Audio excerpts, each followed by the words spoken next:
All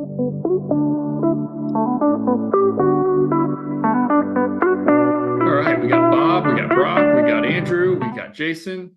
People are rolling in here. Morning, everybody. Good morning, good afternoon.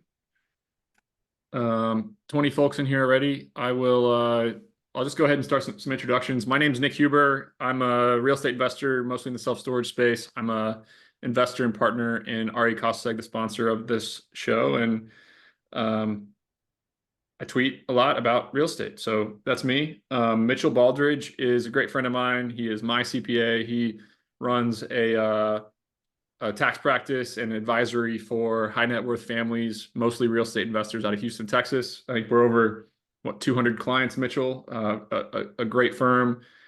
He is going to be here to kind of elaborate and talk some intricacies on the real estate tax perspective. And then also joining us is Zach Prince, who is the CEO of RE Costseg, coming up on the 1 year anniversary with us. And yeah, our goal in this webinar is to give you as much value as possible.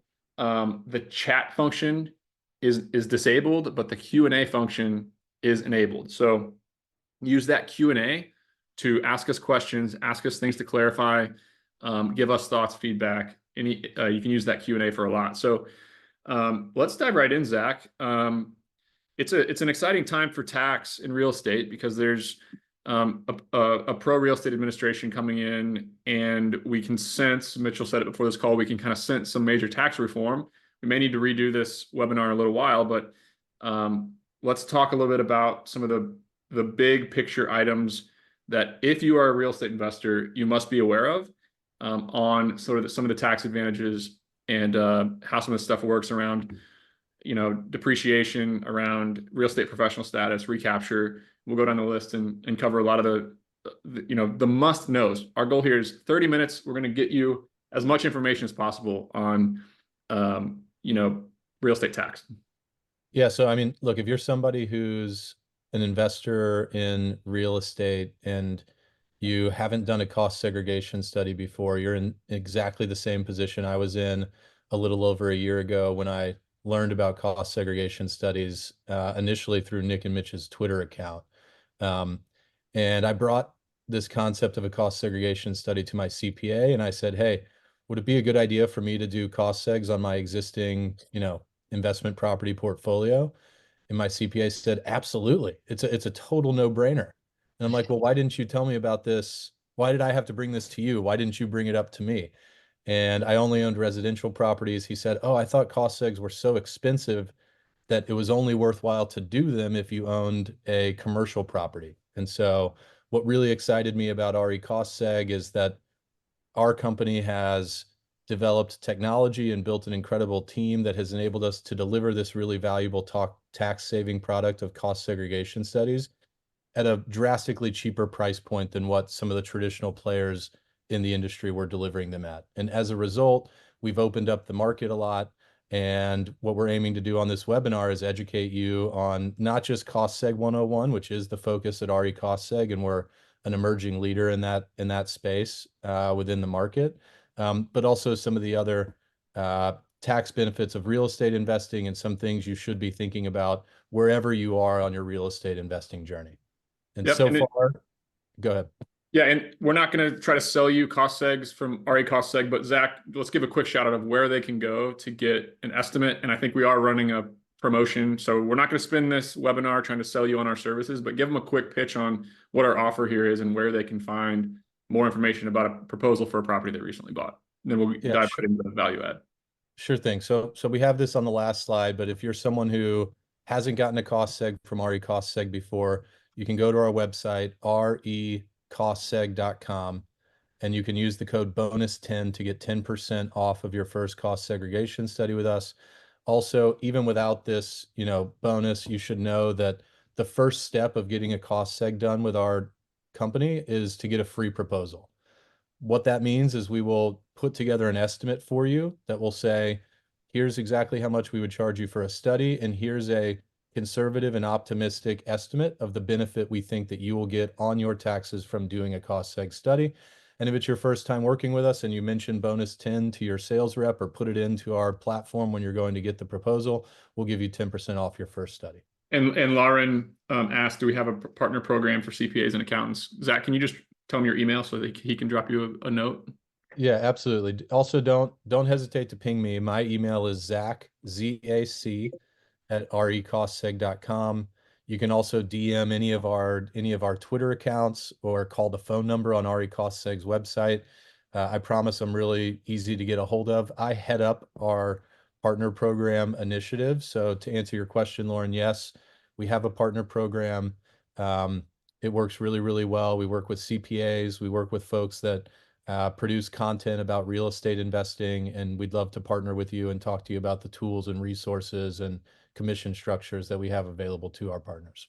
Perfect. Thank you, Zach. So today we're going to discuss bonus depreciation. We're going to give you 3 examples, 2 commercial building, or we're going to do actually there's 4, right? There's a self-storage facility, an apartment building, a single family, and an office building. We're going to walk through purchase price, what a cost seg means, how we divide the costs, and how much tax savings there are if you do this kind of stuff. We're going to talk about real estate professional status. We're going to talk about short-term rentals. We're going to talk about recapture, and we'll also mention 1031 as well. So let's do it. The way this is going to work is I'm going to try to explain how this works as simply as possible. And then Mitch and Zach are going to elaborate and tell me where I got it wrong, because I'm kind of the layman here in the group. I want to talk about this as simple as possible. So basically, if I buy something for my business, I can deduct it all in year 1. If I go buy some lumber that I'm going to put on a house, I deduct it. That's an expense. Boom, I'm ready to go. If I'm a house remodeler, right? If I'm going to buy some drywall, that's an expense for me. But if I'm a real estate investor and I buy a property, I can't deduct it all in year 1. The government has a different time frame for residential and commercial property. For residential, it's 27 and a half years, as you can see. For commercial property, it's 39 years.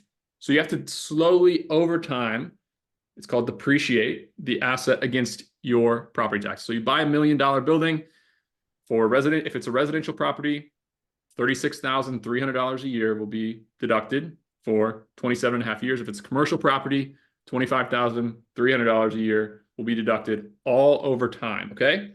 These are not real expenses, but your building is being depreciated against your taxes. That alone is a great advantage of real estate. Let's see here. Yeah, just straight line depreciation, $25,000 from your taxable every year from your taxable income for 39 years. If you buy a 6 cap, which means it's generating $60,000 of net operating income, 42% of your profit coming in the door is shielded. Now, where this gets exciting and fun, and this is what we do, is that a lot of items inside of a property have quicker depreciation schedules. Okay, first of all, there's land. You cannot depreciate it at all. It stays at where it is. But then there's landscaping, sidewalks, parking lots, all these different things that are depreciable quicker. Zach, why don't you elaborate on kind of the schedule of some of these things and how this, impacts our taxes? Yeah, so there's a few different buckets that IRS guidelines put different building components into, either 5, 7, or 15-year property. And, this list could go on and on. I mean, it's things like cabinets, flooring, roofing. All of these things have a kind of prescribed depreciation categorization that the IRS guides you towards. And by doing a cost segregation study, we're able to look at those different components of the property, put them into their shorter depreciable lives, following the guidelines that are put out there. And as a result, you're able to get faster depreciation than the standard, what's referred to as straight line depreciation, which is what Nick was referencing on that. Let's say we buy $1 million real estate property and the stormwater infrastructure. I know that the one that I developed in upstate New York had a lot of stormwater infrastructure. Our earthwork was massive, and we had to do some underground stormwater retention. We spent $300,000 of our $3 million budget on this stormwater infrastructure. A cost seg assigns a value to that, let's say $300,000, and then it's depreciable quicker, right? What's the lifespan? Mitchell and Zach, do you guys know for stormwater infrastructure, whether that falls into 5, 7, or 15 years? It's 15-year land improvement generally. And so another example is we had a client build a they built a storage unit and they had to grade all the land because they kind of did a split level where they did 2 1-stories on a 2-story building. So they almost like blew out this whole piece of land, and it was probably $1 million, and they got to write the whole thing off year one.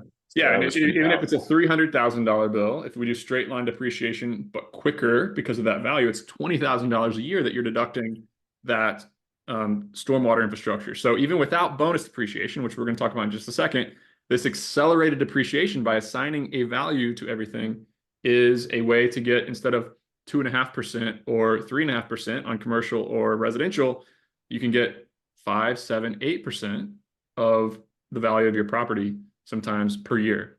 So bonus depreciation is where this gets amplified, and that is anything 15 years, and I'm going to explain this the best I can. Anything, any value assigned to any part of your property that's 15 years or under.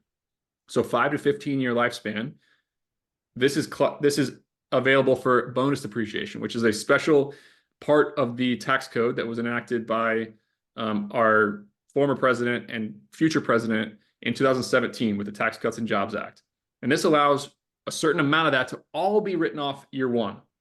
So if you have 30% of your property value eligible for 5, 10, or 15 year, 5, 7, 15 year, and it's eligible for bonus depreciation, it allows you to deduct a certain percentage of it all in year one. We have 2022, we had 100% all the way down to phasing out in 2027. Did I get that right, Zach? Anything you want to add? One important call out I would make here is that the amount of bonus depreciation that you can take is determined based on the year you purchased and placed a property into service, not on the year that you're getting the cost segregation study Okay. done. So you're saying if I bought property in 2022, but I forgot to do a cost seg or never did, I can still be eligible for 100% bonus. That's exactly correct. So what percentage at RE cost seg, just out of curiosity, what percentage of your cost seg studies are previous years and you're helping folks catch up the depreciation? Gosh, I don't have the exact stat off the top of my head, but it's a high number. The reality is that this, option of getting a cost seg done, in my opinion, is still not as widely known as it should be within the real estate investing world. So we have folks come to us a lot and they say, oh, I bought a property in 2019, 2020, 21, 22. Can I get a cost seg on it? We put the free proposal together for them, and then they're like, oh, this is a no-brainer.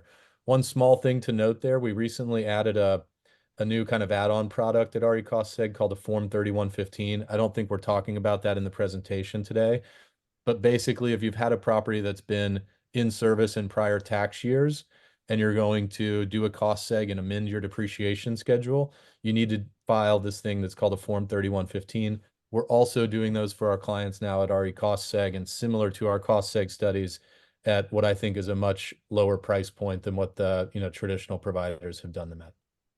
Thanks, Zach. So let's talk about, Mitchell, I think this is something that maybe you can tell us about, is kind of the 5 levers of depreciation and what people need to think about when they're making an investment or they bought a property. What are we thinking about as far as what could be the potential tax advantages for us as the investor? Yeah, I mean, I think we've always tried to make it a strategy to, kind of partner with the folks who are using our product and help them as early on in the process, whether they're, buying their own investment or syndicating an investment, and trying to communicate this benefit to their real estate investors. So we developed this framework to really answer the question of, hey, how much is this going to save me? And so these are the 5, or turns out 6 things to start to think about. Is really lever 1 is the percentage of land versus improvement. So you talked about this concept of the 39 or 27-year property versus the 5, 7, or 15-year property. We'll talk about that in a second, but let's talk about the idea of land versus building. So you can't deduct land, not yet. And so it's a very different idea if you're buying a warehouse in the middle of a cornfield in the middle of wide open space, or you're buying a small 3-unit duplex in New York City, where a lot more of the value is going to be attributable to the land in a higher cost area.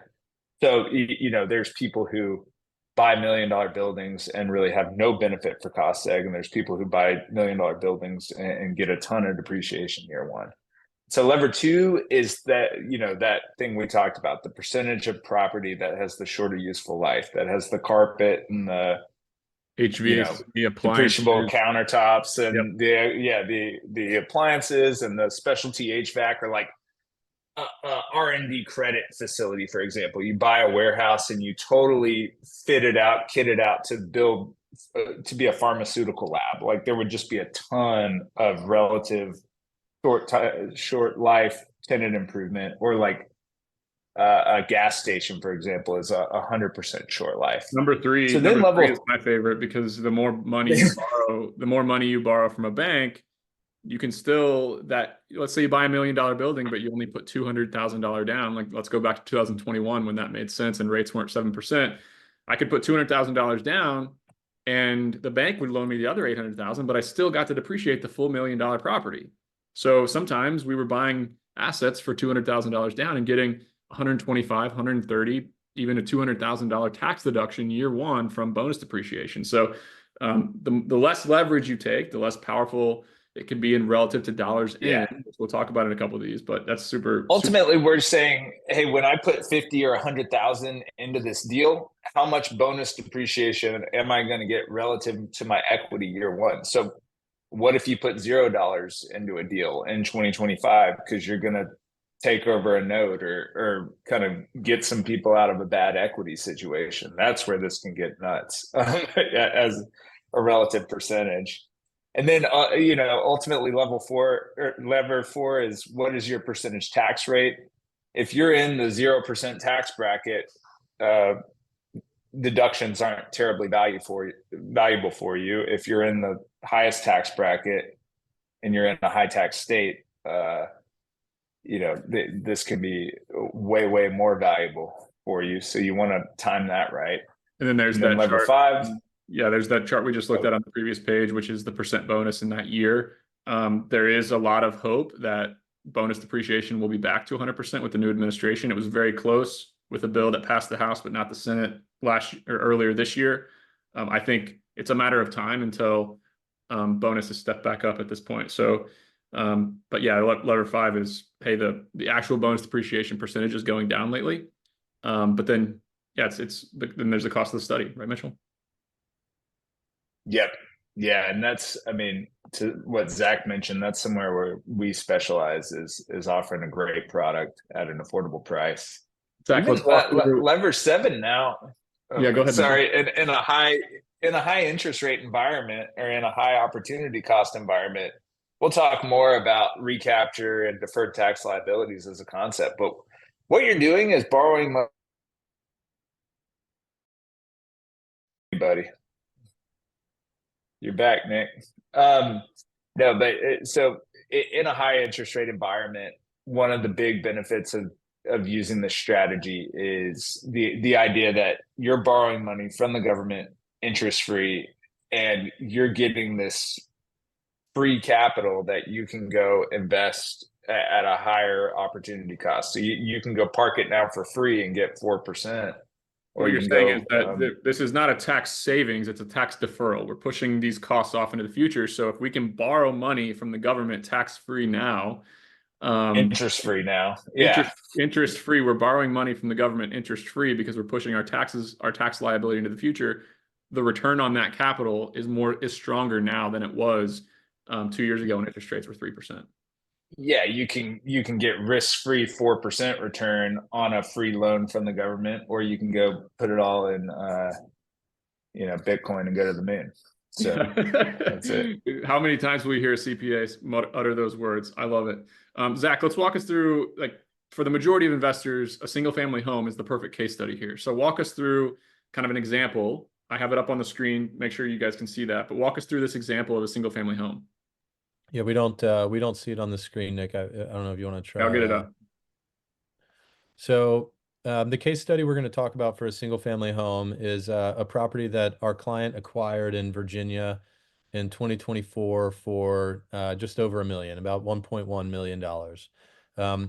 In all of the case studies that we're going to show today, we're going to talk about a payback ratio. The payback ratio is something that we calculate, and it is the ratio of the tax savings that the client received relative to the cost of the study. You can think of it a little bit like a return on investment for paying to get a cost seg study done. Um, and in this case, the payback ratio was 27 to 1. So if we go to the next slide, Nick, you'll see that we charged for the study $2,150. Our estimated first year tax savings based on what the study output was and this client's tax rate was just under $60,000. So that's how you get the 27 to 1.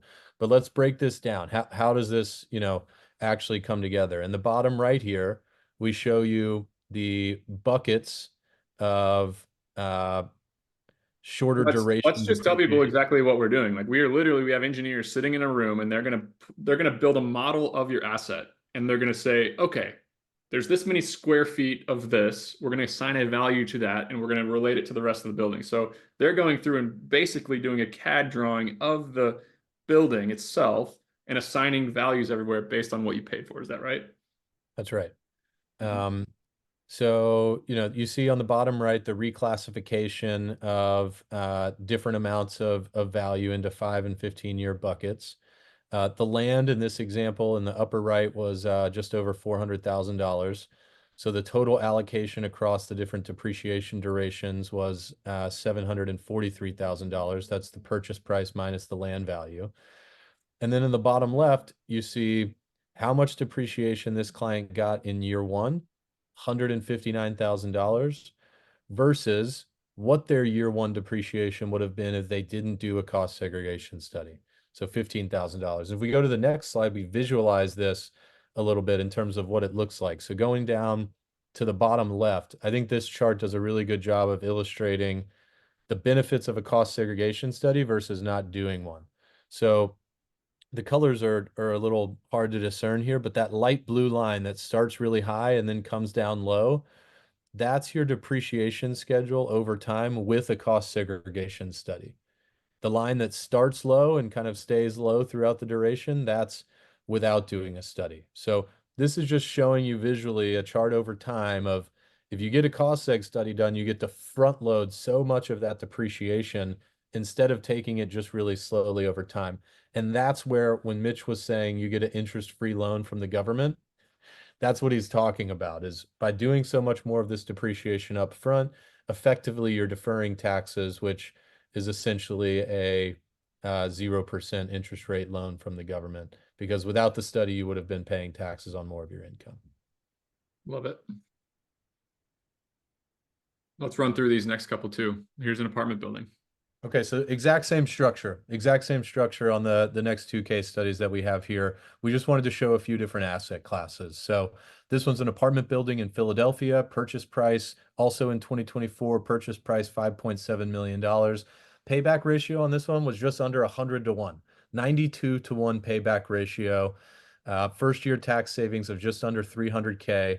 Well, while the cost of the study was just over $3,000. So this client spent $3,200 on the study and saved just under $300,000 in their first year of taxes. I won't walk through it, but in the bottom right, you see how we reallocated some of the property values into shorter depreciable. Oh, wow, that's time buckets. 23% of the value of the property over $1 million was 5 years. That means this is an amazing asset even without bonus depreciation. What are some examples of that? What makes a really high 5-year bucket? Do we know kind of what's in that 5-year bucket, Mitchell? I know you don't have. Yeah, I mean that's a lot of that's going to be the mechanical assets in the property. So this is, if this is a multifamily property, it's going to be appliances, it's going to be ceiling fans, it's going to be maybe boilers or kind of like common area equipment out there that goes to pool equipment and spas and all that stuff. Yeah, isn't landscaping a 5-year? So like patios, sidewalks, outdoor areas. That's all 15-year. Okay, got it. Yeah. And but so that can make an Airbnb a really good investment because if you have a big back deck and a bunch of sidewalks and you have an outdoor tennis court or pool, it can be really a lot of depreciation. There's just also, taking this 92-to-1 payback ratio for this 2024 property. We'll talk about it later, but man, if they unlock the way that they were planning to retroactively allow bonus depreciation, if they do that going forward, these numbers are all going to get skewed to the upside because everyone's going to get 40% more bonus depreciation than they were even expecting. So it's going to be a wild unlock. All right, let's rip through the last two here. As you can see, here's the kind of depreciation after the study was almost $900,000. That's amazing. Zach, to you. So the last case study we wanted to share with everyone today is an office building. This is an office building in Tennessee, also acquired in 24, $3.5 million purchase price, 55-to-1 payback ratio, first year tax savings of just over 160,000. Same format as the other ones. If we go to the next slide, Nick. So you see the breakdown in the bottom right, this one a little bit more evenly distributed, but still, getting between 25 and 30% of the value in the 5 and 15-year buckets. The study, we did this study, for under $3,000. And I just want to highlight that I think doing cost segregation studies for office buildings before RE cost seg existed did not cost just under $3,000. I think it cost maybe $10,000. Yeah, maybe $10 to $15,000. So somebody asked Zach, like, are these surveys in person? But can you elaborate a bit on how we're able to save so much money for folks? Sure, it's really two things: leveraging technology that we've built in-house to make the process more efficient for our engineers, and as a result, they're able to complete the work faster. We spend, we can achieve the same results with spending less time. Additionally, we're doing about 95% of our cost segregation studies today utilizing virtual site visits, meaning instead of putting our engineer on a regional airplane and in a rental car and passing on the expense of that to our clients, we're doing virtual site visits where there's a video call, either the owner or property manager, or we've even had cleaning people do it, is doing a video walkthrough with an engineer from RE Cost Seg of the property, and we use that video call to get the information that we need to complete the study, and then we pass through the cost savings of that to the clients in the form of just charging a lot less to produce these studies than what a lot of the traditional players do. Yep. Yep. Okay, cool. So some people are asking about when we have to pay these taxes back. So before we get into recapture, let's talk about what it means to be a real estate professional. Basically, there's two types. The way I understand this, there's many types, but for simplicity's sake, there's two types of income. There's active income and there's passive income. They cannot offset each other. So if I own a bunch of stock, or if I own a business that I'm not involved in and I'm making money from that, that's passive income. But my W-2, my full-time gig, maybe I'm very active in a business of some type, that income cannot be offset by passive losses. Am I describing this correctly, Mitchell? That's right. So yeah, you have to spend 50% of your time and more than 750 hours a week on real estate and real estate related activities to be able to get that deduction out there. So if you're a W-2 wage earner, you cannot be a real estate pro. There was just actually a court case about this a couple months ago where someone tried to argue that they worked 5,000 hours a year and the tax court wouldn't bite. So your spouse can be a real estate pro. We talk about Recaptured Love, our dating website, where we will match high income W-2 folks with their real estate dream wives, but but what you need to know here is that there's a classification by the government that's real estate professional. If you are a real estate professional, then your losses from real estate can offset active income. If you are not a real estate professional, then your passive losses from real estate can only offset other passive income or income from that real estate itself. So that's a really important classification here. Let's talk recapture. What goes up must come down. Zach, you want to do your, or no, let's let the professional Mitchell tell us about Recapture and basically when we have to pay this money back from this interest-free loan from the government that is our tax savings.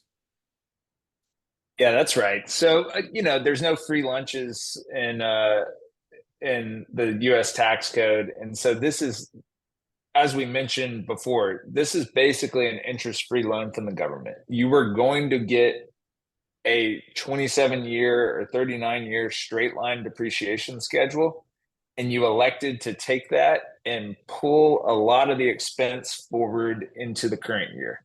So what you've created is what's called a deferred tax liability. There's going to be if you were a public company, it would show up on your balance sheet as a liability, and you'd basically be signaling, hey, when I go sell this asset, I'm going to have to pay back all this money to the government. Well, there's a few things going for you. One, you get to use this concept in the IRS or in the Internal Revenue Code called the 1031 exchange. So if you buy a property and depreciate the heck out of it, you can roll forward your basis into another property and thereby not get the recapture all triggered at once. That's an example of like selling Google stock for a massive gain and then buying Apple stock with those proceeds to save to not have to pay taxes on that. That's not available for public markets, but it is available for real estate. You can trade up without having a trigger of a tax liability.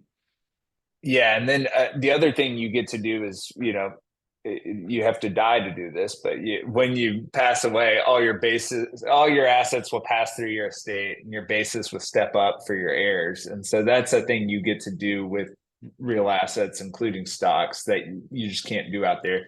The other thing that we do for clients every so often is, for big recapture situations, is we go and almost like we cost seg the property again on the sale. We allocate the purchase price.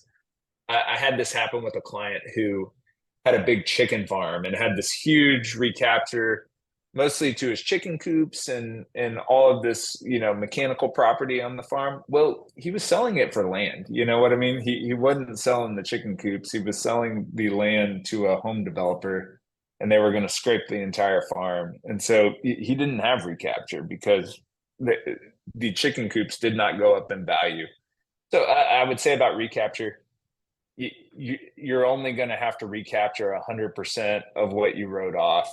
It goes down over time. You have some options to work it out at the end. The bear case for recapture is if you become a forced seller, it just compounds the problem because you're going to have recapture on top of losing a bunch of equity. Yeah, the problem, having a really bad time. Let's talk about the nightmare here, in that you buy $1 million building, you take $750,000 of low debt on it.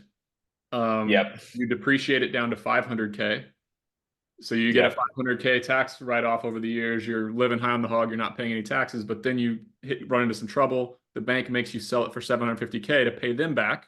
You don't have any money coming in the door because you're just covering yourself, but you have a $250,000 gain that you then have to come up with 60, 70, 80K of money to cover that loan. So this can bite you both ways. So Mitchell, we want to give a quick shout out of how people can reach out to you. And I know you are pretty selective about what clients you take on, generally probably over 25 million or so worth of real estate, but how can people reach you if they have more interest? So I'm on Twitter at Baldridge CPA. We have the, Baldridge Financial, my CPA firm. We also have Better Bookkeeping for solopreneurs and small business owners. What's an email? What's a web domain that they can go to? Is it baldridgecpa.com? Baldridgecpa.com or betterbookkeeping.com. We're doing a webinar next week about year-end tax saving strategies. We'll definitely talk about depreciation, but a few more. Thank you. So thank you. One person says, I think we've covered a lot here. Let's very briefly talk about this STR loophole, and then say the last 10 minutes here for some Q&A. So if you're asking questions, go ahead and punch them in the Q&A box. But let's talk about this STR loophole and what it means. I'll do my best to explain it. Zach, you have a lot of clients who are doing this, so I'll let you elaborate a little bit more. But basically, if you buy a short-term rental, it's not necessarily passive income if you are working on that rental more than anybody else, and there's some other things you have to do. So if you're materially participating in the management of your Airbnb, it's more like an active business and it can offset active income. Did I describe that correctly? Yeah, absolutely. I mean, the general rule of thumb, I tell folks about the STR loophole, and we see this a lot from folks that live in, high tax states, New York, California, type places that have, good jobs with tech companies, or, they're lawyers or something. And they have a lot of W-2 income. They want to shield some of it. They also like the idea of real estate investing. And what I say is, if you own and operate your STR, basically meaning you're not hiring a third-party property manager to do it all for you, there's a good chance that you could take advantage of the STR loophole, which would enable you to use the depreciation from the property against your active income. So, we've seen clients that have, really high W-2s, 250K, 500K, north of 500K W-2s, eliminate some or all of that, income using this strategy. What's really important with this strategy, though, is that you want to be working with someone like Mitch, or, Yeah. if you're not working with Mitch, if you're looking for, a really smart real estate CPA, we have a couple that we see a lot at RE Cost Seg, and we're happy to introduce you if that's relevant to you. But And it's also important the 15-day rule is so important. Like I have a friend who bought a big ass house in what's that ski town right outside of Salt Lake City? The really Park City. Park City, yeah. Bought a massive second home in Park City.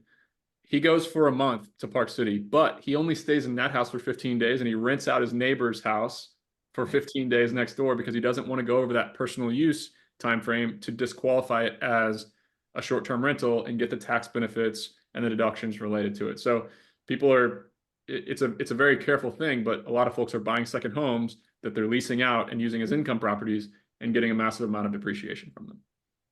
Yeah, that's That's exactly not tax advice. Yeah. The point with this, I think, is this strategy is available. And we've seen a lot of people take advantage of it. You have to be really, thoughtful about it, and you should definitely be working with a CPA who's familiar with it and can guide you to making sure you follow all the rules correctly.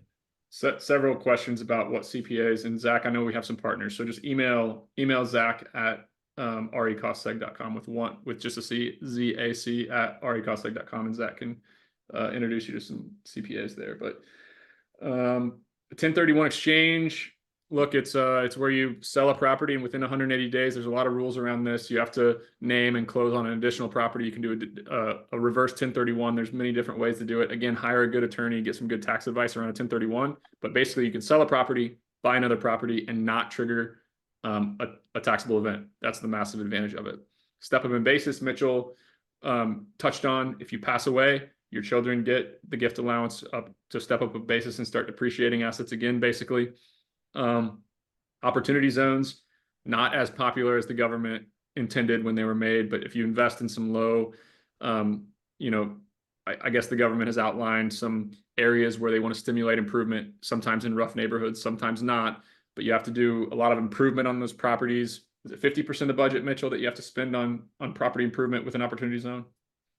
It might be 100. Basically, you have to improve all of it goes again between the land and the improvements, but you have to invest, I think, 100% of the improvements to bring the property up to a higher level. Yep. It's really good for developers, not as good for house flippers and stuff, because and basically, one, you want to hold it for a really long time. If you have capital gains from either a business sale, a equity sale, any kind of capital gains, which means you held an asset for longer than 1 year and you sold it, you can put it in an opportunity zone fund. You can buy these assets. If you hold them for 10 years down the road and you make a massive amount of improvements, you can sell them with no gain. So that's what an opportunity zone is. There's 54L and 179D, which are 54L is energy efficiency tax credits during development for about $2K a door or something like that, Mitchell. Yep. Yeah, and that's a thing that's kind of changed a lot and become a little bit more complex than it used to be, but it's still a good program if you're doing a lot of energy improvements or investments, or for developers out there. Yep. Andrew asks, can losses from one property be used across other LLCs? Yes. A portfolio of real estate can be used for gains and losses to offset each other. Zach, just the last question here before we dive into the Q&A, like who is the ideal candidate to get a cost seg study with RE cost seg? Like of all the people you see coming in the door, kind of who should get one? Yeah, I have generally used this rule of thumb that if you own investment property, and you have taxable passive income, there's close to 100% chance that a cost segregation study would be valuable for you. And if you can hold that property for a while without selling it, I think is an important part of it, right? Yeah, that's another important variable. You want to be, holding it for more than a couple of years. But in any case, the first step of our process is always to create a free proposal. I generally encourage folks to take that free proposal and discuss it with their CPA. If you're interested in digging into whether a cost segregation study could add value to your specific situation, we have an offer that we're running for folks who came to this webinar. You can get a free proposal at recostseg.com. And if you decide to move forward with the cost seg study and you're a first time, new client for us, we'll give you 10% off if you mention bonus 10, which is a exclusive offer for folks that attended this webinar. So free proposal, 10% off your first study. We're happy to talk with you about your specific situation and help, you and your CPA determine if a cost seg study makes sense and then deliver one for you if it does and help you save on your taxes. I think we've got some great questions in the Q&A though. I'm excited to run. Let's go through some. Mitchell, you see any you like? Hey, Nick, drop that that link that Colin just sent into the chat if you can. I can't send it to the attendees, but basically we have like the best in market calculator that exists out there of how to just kind of discern how much accelerated depreciation you're going to get based on your property type, based on what you paid, based on the amount of improvements you've made. It's a really, really good product, and it'll help you based on a property you bought or based on a property you're buying, start to see kind of how depreciation works out there, how the formula works, and whether it's a good fit for what you're doing out there. So that's been a really, really great development that the team's built out there, and really recommend y'all use that. Yeah, so it's a great kind of my team at it's recostseg.com, and there's a real estate calculator right in the top bar. Zach, see if you can drop it in the chat. But my team spends a ton of time on this when we're looking at a property to buy. We haven't even bought it yet. I go in and I put in storage. I put in, how much I'm going to spend on it. It's a $2.5 million deal that we have under contract actually in the Southeast right now. Say I buy it, January 2025. Here, kind of I can look and see what my potential tax savings are. An optimistic case, I can have $380,000 of year one deduction. So pretty cool. There's even that advanced fields button where you can just totally nerd out on it. It's pretty cool. So it's a good product. It's become a really, really good tool that I direct people to. And it's just the first step. And, you can just hit the get proposal button from right there and talk to our team if it looks good to you. Yeah, Maggie had a question, Mitchell, about like, how does it work if somebody gets audited? And is a virtual site visit make you more open to an audit? I think that's a scare tactic personally that maybe some people are using. I don't buy that, but I'd love your thoughts. And Zach can speak to this too. We've had clients be audited, and we are, we've walked through audits hand in hand with clients, and we are really, really proficient at walking people through our methodology, walking the IRS agent through our methodology. We've never had a change out of an audit. When we built this entire process, there's this thing called the audit technique guide. Sorry? Is it RS means or something like that? Yeah, well, there's the IRS puts out this audit technique guide where they train their agents in the field on how to audit. And so we read that. Mel Baldridge read the entire guide and built the entire process reverse engineered to meet all the specifications of the guide. So if we ever have a client get audited, we basically give them the file and it's totally booked out. So yeah, we The answer use is yes. this. We do support you with. Yeah, I'll talk about this for 45 minutes. So I'll be quiet now. So Andrew has a great question. Can you speak to suspended losses at a partnership level when both partners are not real estate professionals, or one person needs the losses and the other person does not? I can speak to that personally because I have a backlog right now of several $1 million of bonus depreciation from all the real estate that I bought in 2021, 2022.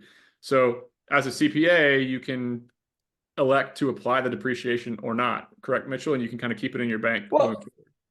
a real estate is just a pass-through entity, a pass-through vehicle. So the depreciation passes through, and whether a partner's active or passive, and whether they materially participate or not, whether they're a real estate pro or not, is just general partners will be real estate pros. Limited partners oftentimes won't. So the depreciation passes through, and each individual decides with their accountant how they're going to treat the losses. And I see another question here, which is kind of an easy sequitur from that one. If the depreciation from the cost seg is greater than the income that they're able to offset in year one, can they carry it forward? That one is Yeah. a really simple answer. Yes. Yeah. And you also have some ability to kind of modulate your depreciation based on the asset class, or based on meaning you can take depreciation on the 5 and 15, and you cannot take it on the 7, and kind of feather it in. So there's a lot of tax planning opportunities that come out of this study of breaking the asset into its component pieces. Yep. I see a few questions about timing now, Mitch. What are you telling folks, like clients that come to you and say, hey, I saw the election results. I feel like bonus Yeah. depreciation may go back up to 100%. How should I think about, Kind of timing earlier, of like, maybe a net new investment property purchase? I mean, you buy a good deal because it's a good deal. Depreciation should be the cherry on top. It shouldn't be the whole sundae. And then, you put it in service when it's time to put it in service. If anything, again, just based on the Wyden-Smith bill, they were going to retroactively take back depreciation in 163J and the R&D 174 recapture issue, but like they were just going to retroactively take that all back just to to emphasize the 100%. importance, just to emphasize the importance of that, there was a bill, the Wade and Smith bill, that passed this House, correct? It passed the House and it got hung up in the That's Senate, right. but it had 100% bonus depreciation in it, retroactively and through 2027. And it almost passed. The Democrats threw in a bunch of stuff that the Republicans didn't like, and vice versa. But I think we're close. I really do. Is that fair? You got the ultimate real estate CRE bro as your new president. So I think I think it's going to. But again, so I would just tell somebody to go. If you're going to get a 90-to-1 benefit. I actually just was on a call with a client, and I told him just what Nick said, and he said, okay, well, here's what I'm going to do. I'm going to put it into service because I was going to put it into service anyway, and it seems like the responsible thing to do. But yeah, if you're going to get a 90-to-1 benefit and then they retroactively carry back 100% bonus, it's just going to go to 150-to-1. Jeff says, I want a proposal. How do I get a proposal? Go to recostseg.com. recostseg.com. What's the coupon code for 10% off again, Zach? Bonus 10. Bonus 10. BONUS 10. Bonus 10. Great work, guys. One more minute. Do we want to answer one more question?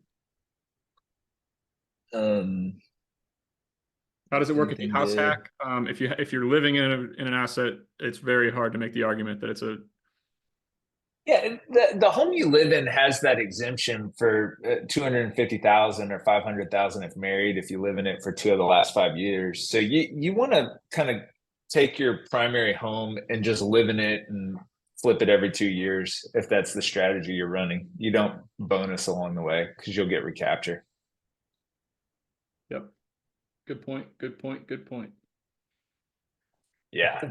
Yeah. We have one question on 721 UPREIT. compared to a 1031 exchange? And the answer is yes. All the properties that you bring into new entities should be cost segged again based on the value of that transaction. Is that fair to say, Mitchell? I know we're in the weeds here, but I mean, REIT taxes have their own issues, and by the time you upreit, it's going to be, I would say seek professional guidance on that one. Okay. I'll say one other thing. This guy says, I'm in Sherman, Connecticut, in the metro area. I want someone local to view it. Like, if the property is appropriate for a virtual site visit, we virtual site visit. If it needs someone boots on the ground, we either fly somebody in or get an inspector in the local market to go take care of the property. Yeah, most assets over 2.5, 3 million, we do in-person site visits for if our client desires that. So, yep. Good deal, guys. Well, great work, Zach, Mitchell. Thank you very much. Zach, one more time, can you tell people how to reach out and contact you or the team if they're interested in kind of asking questions? Yeah, absolutely. My email is Zach, ZAC, at recostseg.com. The website is recostseg.com. We have a phone number on the website that you can call.